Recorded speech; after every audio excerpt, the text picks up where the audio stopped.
नमस्कार, India news देख रहे हैं आप। आपके साथ मैं हूं रंजना सिंह राठौड़। बुलेटिन का आगाज करेंगे फटाफट खबरों के साथ।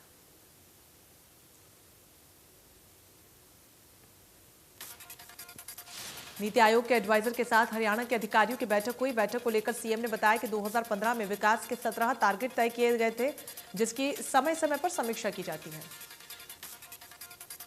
सीएम ने कहा कि इन टारगेट्स को 2030 तक पूरा करना है। इसके अलावा सीएम ने बताया कि बहुत विषयों में हरियाणा की बहुत अच्छी स्थिति है।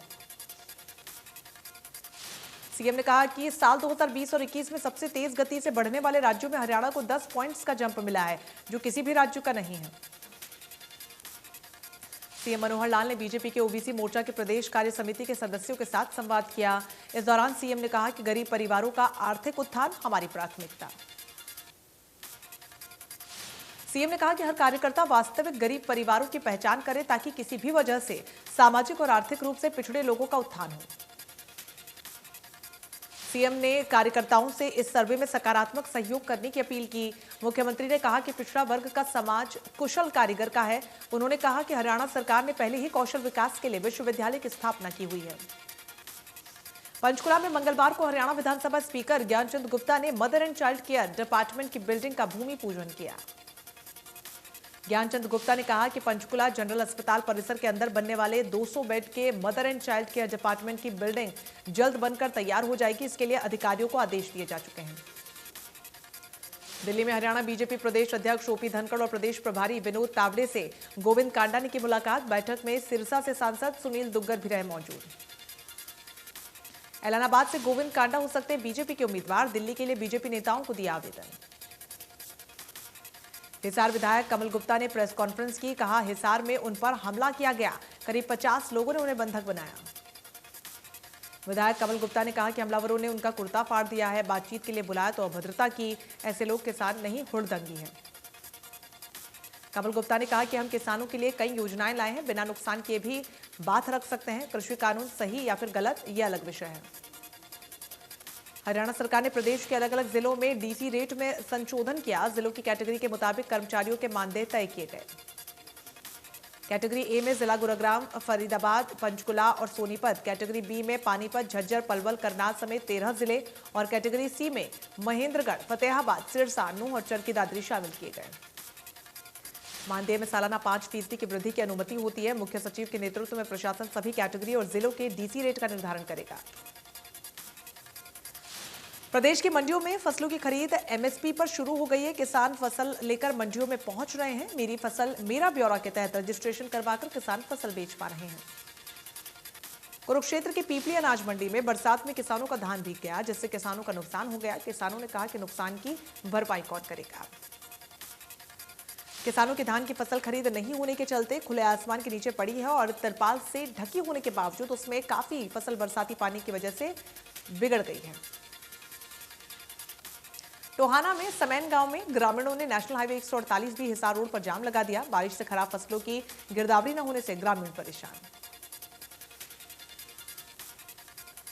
जाम की सूचना मिलने पर पुलिस टीम मौके पर पहुंची। ग्रामीणों को समझाने की कोशिश की गई। ग्रामीण अड़े रहे कि जब तक मांग नहीं मानी जाती तब तक जाम नहीं खुलेंगे।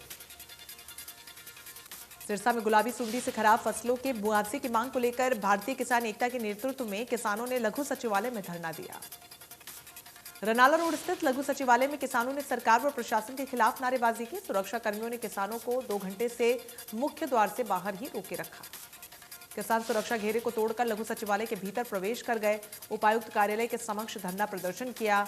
एसडीएम जयवीर यादव किसानों के बीच पहुंचे। किसानों ने एसडीएम को ज्ञापन सौंपा। हरियाणा के यमुनानगर में आड़तियों व मिलर्स ने मिलकर कल से अनिश्चितकालीन हड़ताल करने का निर्णय लिया। आड़तियों का कहना है कि मंडियों में पहले से ही इतना धान आ चुका है कि उसे अभी तक खरीदा नहीं गया। कुरुक्षेत्र अनाज मंडी में धान की खरीद नहीं होने से गुस्साए किसानों ने देश की lifeline Amritsar Delhi national highway को जाम कर दिया। किसान का कहना है कि जब तक खरीद शुरू नहीं होगी तब तक जीटी रोड नहीं खोलेंगे। किसान नेता अमरिक सिंह ने कहा कि 20 सितंबर से मंडियों में धान पड़ा है, लेकिन खरीद की डेट आगे से आगे सरकाई जा रही है। गत रात भी बरसात में धान भी गया, जिसके लिए मंडी प्रशासन जिम्मेदार है। जिला निर्वाचन अधिकारी अनीश यादव ने कहा कि 1 अक्टूबर से 8 अक्टूबर तक नामांकन प्रक्रिया जारी रहेगी, लेकिन अभी तक कोई नामांकन पत्र दाखिल नहीं किया गया है। उन्होंने कहा कि अगले 2 से 3 दिनों में नामांकन पत्र दाखिल करने की उम्मीद जताई गई है। उन्होंने कहा कि 11 अक्टूबर को स्क्रूनी होगी। उन्होंने कहा कि सिरसा पंजाब राजस्थान बॉर्डर पर स्थित है, जिसको लेकर सुरक्षा के इंतजाम किए गए हैं। जिला निर्वाचन अधिकारी अनीश यादव ने कहा कि ऐलानाबाद उपचुनाव पूरी पारदर्शिता से संपन्न करवाया जाएगा, जिसके लिए सिरसा प्रशासन पूरी तरीके से तैयार। उन्होंने किसान संगठनों की तरफ से बीजेपी नेताओं के विरोध करने के ऐलान पर कहा कि बीजेपी नेताओं के दौरे को लेकर सिरसा जिला प्रशासन की तरफ से व्यापक प्रबंध किए जाएंगे। लखनऊ में प्रधानमंत्री मोदी ने 4,737 करोड़ के 75 परियोजनाओं का उद्घाटन किया और आधारशिला रखी। प्रधानमंत्री मोदी ने आवास योजना के तहत 75,000 लाभार्थियों को उनके घरों की चाबी सौंपी। लखनऊ पहुंचकर प्रधानमंत्री मोदी सबसे पहले अर्बन कॉन्क्लेव में हिस्सा लेने पहुंचे। वहां पर उन्होंने 3 दिवसीय कॉन्क्लेव की शुरुआत की। पीएम मोदी ने कहा कि यूपी में 2017 से पहले गरीबों के लिए आवास बनाने के लिए यहां की सरकार से मिन्नतें करनी पड़ी थी, पर योगी के सीएम बनने के बाद यूपी में शहरी गरीबों को 9 लाख घर बनाकर दिए गए। लखीमपुर खीरी जाने की कोशिश के दौरान हिरासत में ली गई प्रियंका गांधी ने सरकार को निशाने पर लिया। लिखा कि सरकार ने बगैर किसी आदेश और एफआईआर के मुझे पिछले 28 घंटों से हिरासत में रखा है। प्रियंका गांधी ने हिंसा वाली वीडियो शेयर करते हुए सवाल किया कि अन्नदाता को कुचल देने वाले अब गिरफ्तार क्यों नहीं हो रहे। प्रियंका गांधी ने कहा कि क्या प्रधानमंत्री मोदी ने लखीमपुर का वीडियो देखा है। प्रियंका ने कहा कि जब आप लखनऊ में आए हैं तो लखीमपुर खीरी भी आइए। कांग्रेस महासचिव प्रियंका गांधी वाड्रा को पुलिस हिरासत में 28 घंटे से ज्यादा का समय हो चुका है। प्रियंका गांधी की रिहाई के लिए सीतापुर में पीएसी गेस्ट हाउस के बाहर कांग्रेस समर्थकों का विरोध जारी।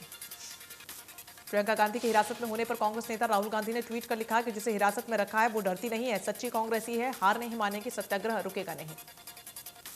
कोविड-19 की दूसरी लहर के दौरान संक्रमितों को अच्छे स्वास्थ्य चिकित्सा उपलब्ध करवाने को लेकर एक निजी संस्था के सर्वे के मुताबिक पूरे देश में फरीदाबाद प्रथम स्थान आने को लेकर सम्मानित किया गया। इंडिया न्यूज हरियाणा से बातचीत करते हुए सीएमओ ने कहा कि कोविड के दौरान जिला स्वास्थ्य विभाग और शहर की एनजीओ और धार्मिक सामाजिक संगठनों के सहयोग से मरीजों को समय रहते अच्छा इलाज, ऑक्सीजन और दवाइयां उपलब्ध करवाई गई। मेवात में डेंगू का खतरा लगातार बढ़ता जा रहा है। जिले में 96 डेंगू के केसेस की पुष्टि हुई है। जिले में बुखार से 10 से 11 लोगों की जान जा चुकी है। स्वास्थ्य विभाग की रिपोर्ट के अनुसार मौत की पुष्टि डेंगू के बुखार से नहीं हुई। स्वास्थ्य विभाग डेंगू से निपटने के लिए आगामी 5 से 15 अक्टूबर तक जागरूकता अभियान की शुरुआत करने जा रहा है। धर्मनगरी कुरुक्षेत्र में डेंगू का खतरा लगातार बढ़ता जा रहा है। जिले में डेंगू के 27 मामले सामने आ चुके हैं। डेंगू से निपटने के लिए स्वास्थ्य विभाग की टीमें लगातार कोशिश कर रही हैं। सिविल सर्जन संतलाल ने बताया कि कुरुक्षेत्र जिले में अब तक 199 सैंपल्स में से 185 की रिपोर्ट आई है, जिसमें से 27 मामले पॉजिटिव निकले हैं। कलसाना गांव में 19 मामले हैं। स्वास्थ्य विभाग की टीमें घर घर जाकर चेक कर रहे हैं। देश में पिछले 24 घंटे में कोरोना वायरस के 16,752 नए मामले सामने आए। 29,000 से ज्यादा लोग रिकवर हुए हैं। 254 लोगों की कोरोना के चलते गई जान। महाराष्ट्र में पिछले 24 घंटे में 3,000 से ज्यादा मामले सामने आए। 27 मरीजों की मौत हुई है। 33,000 से ज्यादा केस अब भी एक्टिव। दिल्ली में 24 घंटे में 34 नए मामले सामने आए। 22 मरीज रिकवर हुए। 398 केस अभी भी एक्टिव। प्रदेश में कम हो रहा कोरोना का ग्राफ। पिछले 24 घंटे में 9 नए मामले सामने आए। 15 मरीज रिकवर हुए। एक्टिव केसेस की संख्या 280। हरियाणा में 2 सप्ताह में बढ़ाया गया लॉकडाउन। महामारी अलर्ट सुरक्षित हरियाणा की अवधि 18 अक्टूबर 2021 की सुबह 5 बजे तक बढ़ाई गई। अंबाला शहर स्थित आईटीआई प्रांगण में सूक्ष्म विधिक सेवा शिविर का आयोजन किया गया, जिसमें सरकारी विभागों से संबंधित समस्याओं के निपटारे, योजनाओं के बारे में जानकारी व उनका लाभ उठाने के संबंध में आम लोगों को जागरूक किया गया। कार्यक्रम में मुख्य अतिथि के रूप में अंबाला की सीजेएम सुखदम प्रीतम कौर ने शिरकत की और इस दौरान वो विभागीय अधिकारियों व शिविर में आई आम जनता से बातचीत कर जानकारी ली। पंचकुला में महाराजा अग्रसेन की जयंती पर अग्रवाल समाज कार्यक्रम का आयोजन करेगा। अमित जिंदल ने बताया कि अग्रवाल समाज की 9 से ज्यादा संस्थाएं मिलकर महाराजा अग्रसेन की जयंती समारोह का करेंगी आयोजन। अमित जिंदल ने कहा कि महाराजा अग्रसेन की जयंती सिर्फ अग्रवाल समाज का समारोह नहीं है, बल्कि सर्व समाज है, क्योंकि वह सर्व समाज से जुड़े हुए थे। जिंदल ने बताया कि पंचकुला में अग्रवाल समाज की ओर से कई ट्रस्ट चलाए जा रहे हैं, जिसमें लोगों को अलग अलग सुविधाएं दी जा रही हैं। समारोह 7 अक्टूबर से शुरू होकर 17 अक्टूबर तक चलेगा। चारधाम यात्रा के लिए तीर्थ यात्रियों की संख्या को लेकर उत्तराखंड सरकार को नैनीताल हाईकोर्ट से बड़ी राहत मिली है। अब असीमित संख्या में तीर्थ यात्री चारधाम यात्रा कर सकेंगे। इससे पहले कोर्ट ने केदारनाथ धाम के लिए रोजाना 800, बद्रीनाथ धाम के लिए 1000, गंगोत्री के लिए 600, यमुनोत्री के लिए 400 श्रद्धालुओं की अनुमति दी थी। हांसी के घिराए गांव के सरकारी स्कूल से शहीद महावीर सिंह का नाम हटाए जाने को लेकर ग्रामीणों ने स्कूल के सामने धरना दिया। प्रशासन को ग्रामीणों के विरोध के चलते झुकना पड़ा। स्कूल के टीचर ने ग्रामीणों से माफी मांगी। प्रशासन की ओर से बोर्ड पर दोबारा से शहीद महावीर सिंह का नाम लिखवाया गया। ग्रामीणों का कहना है कि नाम हटाकर शहीद को अपमानित किया गया।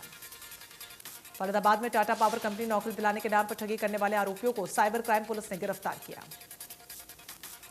बताया जा रहा है कि आरोपी काफी लंबे समय से नौकरी.com पर रिज्यूमे डालने वाले लोगों को अपना निशाना बनाते थे। इस पूरे मामले में फरीदाबाद साइबर क्राइम ने 2 आरोपियों को गिरफ्तार किया।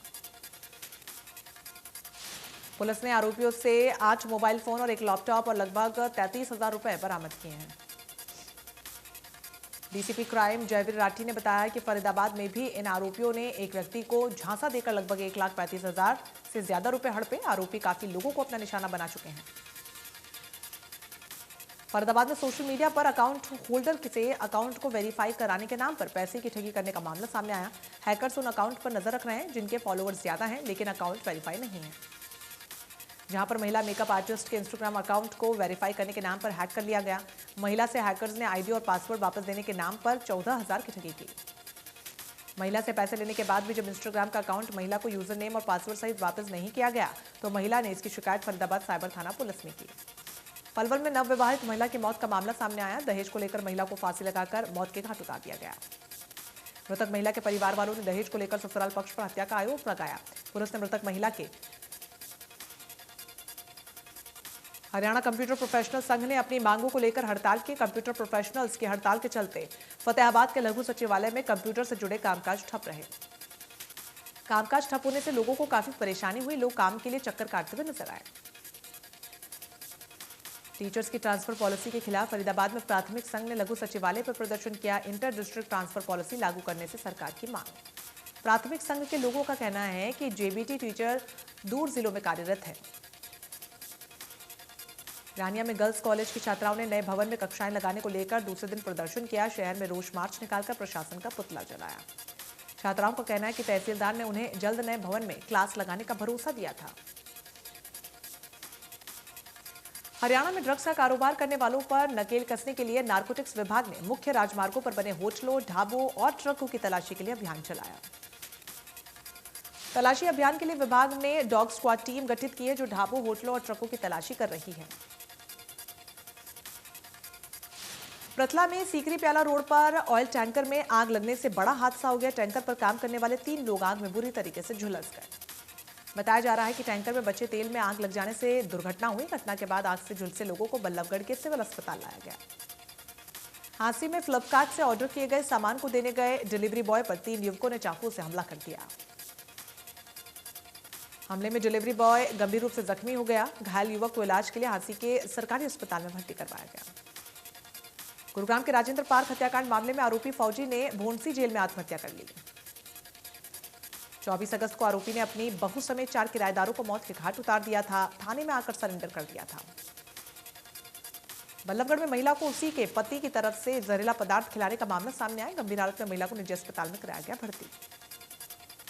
महिला का आरोप है कि दहेज के लालच में पति उसे शादी के बाद से ही प्रताड़ित कर रहा है। जब वो मायके में रह रही थी तो मौका देखकर पति अपने साथी के साथ घर में घुस आया, जबरन जहरीला पदार्थ खिलाकर फरार हो गया। परिजनों का आरोप है कि कुछ दिनों बाद ही बेटी की मेमोरी लॉस हो गई। ससुराल वालों ने उन्हें बेटी को ले जाने को कहा। हिसार चंडीगढ़ रोड पर तेज रफ्तार का कहर देखने को मिला। बस और ट्रॉले की टक्कर हो गई। गुरुग्राम में नेशनल हाईवे 8 पर बड़ा हादसा हो गया। सड़क पर खड़े ट्रक में कार चालक ने टक्कर मार दी। कार में 3 लोग सवार थे। तीनों गुरुग्राम के रहने वाले थे, जिनमें से 2 लोगों की हालत गंभीर बनी हुई है। गोहाना की पुरानी सब्जी मंडी के पास शॉर्ट सर्किट के चलते फास्ट फूड की दुकान में आग लग गई। दुकानदार ने पुलिस को सूचना दी, जिसके बाद फायर ब्रिगेड की गाड़ी मौके पर पहुंची, लेकिन तब तक दुकान में रखा सारा सामान जलकर खाक हो चुका था। रोहतक में सीएम फ्लाइंग ने एसडीएम कार्यालय में छापा मारा। छापे के बाद वाहन रजिस्ट्रेशन के नाम पर चल रहे फर्जीवाड़े का खुलासा किया गया। सीएम फ्लाइंग अधिकारी कर्मवीर ने बताया कि गुप्त सूचना के आधार पर एसडीएम कार्यालय में छापा मारा गया, जहां पर गलत रजिस्ट्रेशन के वाहन जब्त किए गए। कर्मवीर ने बताया कि उनके पास एनओसी और ट्रेसिंग नंबर होने चाहिए थे, उसके बाद ही रजिस्ट्रेशन करवाया जाना चाहिए था। आज फिर पेट्रोल और डीजल के दाम बढ़े। पेट्रोल 25 पैसे प्रति लीटर तो डीजल 30 पैसे प्रति लीटर महंगा हुआ। राजधानी दिल्ली में पेट्रोल 102 रुपए 64 पैसे बिक रहा है, तो वहीं डीजल 91 रुपए 7 रुपए प्रति लीटर पहुंच गया है। फरीदाबाद में पहले से ही महंगाई की मार झेल रहे लोगों को अब पेट्रोल और डीजल की बढ़ती कीमतों से परेशानी का सामना करना पड़ रहा है। गुरुग्राम में पेट्रोल ने शतक पार कर लिया। गुरुग्राम में पेट्रोल 100 रुपए 12 पैसे प्रति लीटर बिक रहा है। क्रूज मामले में अब 11वीं गिरफ्तारी की गई है। गिरफ्तार शख्स ओडिशा का नागरिक बताया जा रहा है। ड्रग्स केस में क्रिप्टो करेंसी के जरिए पेमेंट की बात भी सामने आ रही है। केस में जांच आगे बढ़ाते हुए एनसीबी अभिनेता शाहरुख खान के बेटे आर्यन खान को अलग अलग जगहों पर ले जा सकती है।